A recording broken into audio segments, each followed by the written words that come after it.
What's up, people? In today's video, we're going to be looking at the simple phenomenon of magnetism. So this question paper is actually from Save My Exams, the first question paper. So what I'm going to do is I'm going to explain to you why every MCQ has this particular answer. Now remember that magnetism, you either get it or you don't get it. And we want to be the people who get magnetism, right? Because well, it's one of the most important topics in IGCSE. I know that I say that for every video, but turns out everything's important in IGCSE. Magnetism just happens to be, well, more important than others. Okay, so let's get right on with the video. So, which statement about a magnet is correct? A magnet attracts a gold rod. Okay, a magnet is correct. First, you want to circle correct because you need to remember. Sorry. So you need to remember what the question is asking you first. This is how you approach any MCQ.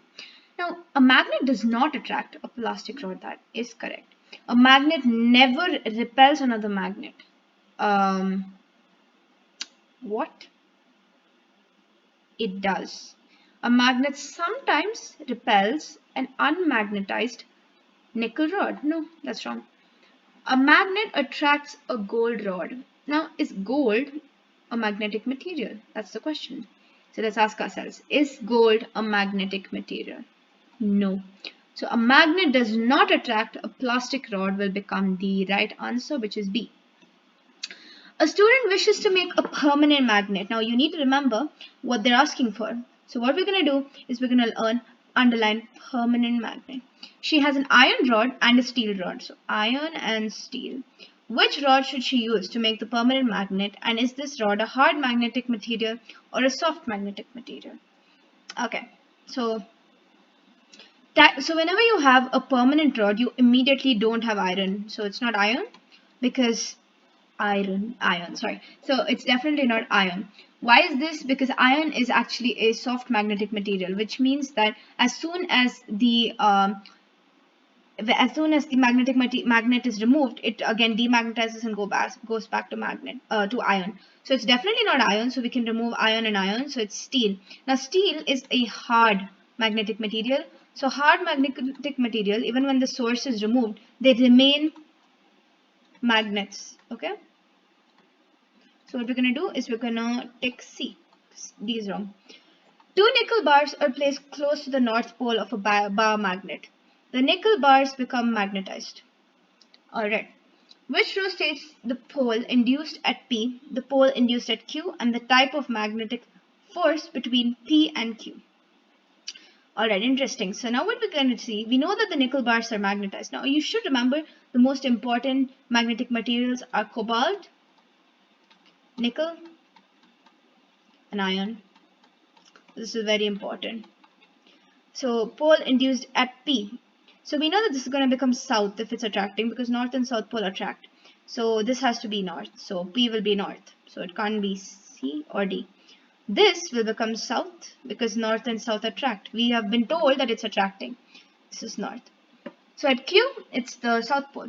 So north, south. Okay, attraction and repulsion. We've been told that the bars have become magnetized. So it's going to become north, south, and attraction. So the correct option is A. Moving on. A student wishes to make a permanent magnet. She has an iron rod and a steel rod. Which rod should she use to make the permanent magnet? And is this alright, guys? Come on, we just did this question. So we know that the answer is C because steel is a permanent material and it is hard, which is what I explained in the previous question. Question number 5. Which statement about magnetism is correct? An unmagnetized iron bar becomes magnetized when it's placed near a magnet. Okay.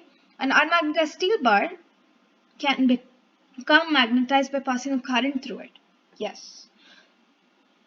Okay, guys. Can you pass a current through the unmagnetized steel bar?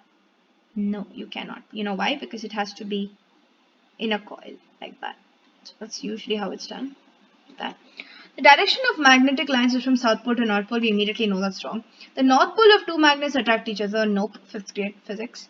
An unmagnetized iron bar becomes magnetized when it's placed near a magnet.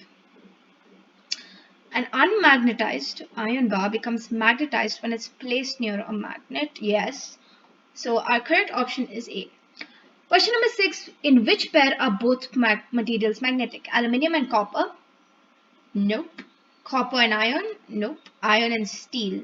Yes, I showed you that previously. Steel and aluminum? No. So our correct option is C. The diagram shows the magnetic field around two bar magnets.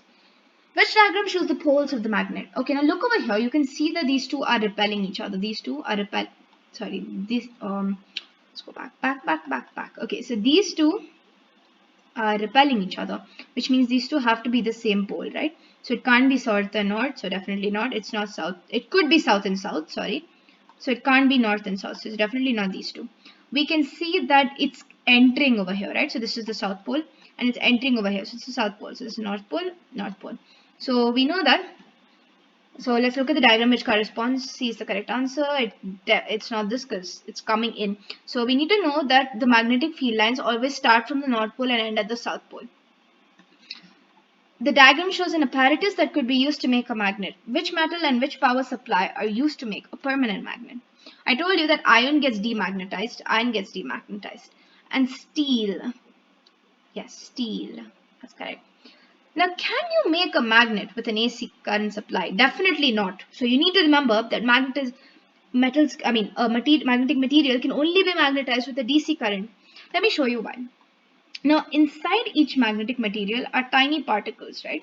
So they're all facing in opposite directions. They're all like that, like that, like that, like that. So when you put a current through this, so it's the current through it, what happens is they all align in one direction like this. Now, when they align in this direction, it becomes a magnet. But imagine if you're putting an AC current through it. It keeps going like this and then back and like this and like back. So what happens to this? It goes like this and then it comes back. It goes like this and then this comes back. So there's no uniform force, which means it cannot be a magnet. So our correct option is going to be D, steel with 6-volt DC supply, which is direct current. So DC stands for direct current and AC stands for alternating current. Right? Moving on to question number 9. A wire perpendicular to the page carries an electric current in the direction out of the page. Okay, out of the page means it's coming towards me. There are 4 compasses near the wire. Which compass shows the direction of the magnetic field caused by the current? Alright, so it's coming outwards. So it's coming outwards at like towards me, right? So what I'm going to do is we're going to use the right hand thumb rule. Now, I can't really draw this for you in the page. So what you're going to do is you're going to take your pen, hold your thumb and curl your fingers around the pen. The thumb should be facing yourself, right? The thumb should be facing yourself. Now, what you're going to do is you're going to look at the movement of the fingers. It should be curved in the anti-clockwise direction. So we're going to look at, so it should be curled like this. It should be going like this. Should be coming like this, right? So what you're going to see is is this moving?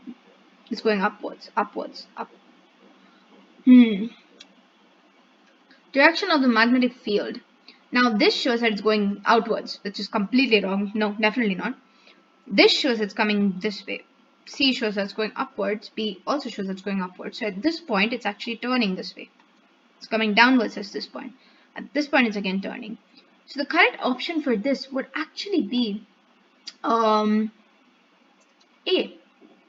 because it's going like that. It's not going downwards, it's not going upwards, it's not going this way. So it's gonna go A. So it's gonna go like that, right? So a man holding, oh my god, okay, this is sound. These people usually tend to like mistake questions when I'm gonna solve this question in this paper. And since my video has reached the 10-minute limit almost, let's just quickly do the 11th question. Which group contains only non-ferrous metals? Non-ferrous stands for non-ion metals, which is again not part of this particular syllabus. So we're going to go on to 12. I mean, it's part of the syllabus, it's not part of the chapter.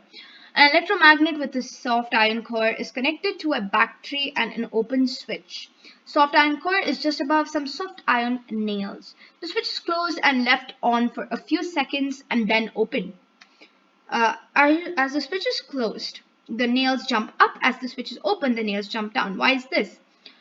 This is because it's been magnetized, temporarily magnetized, both of them. So yeah, that's all for today. If you have any questions, let me know in the comment section down below. If you have any questions where you want me to look at the past paper, which you have a doubt in, you can email me at igcmaster.learn@gmail.com. Like this video and subscribe to my channel. Bye bye.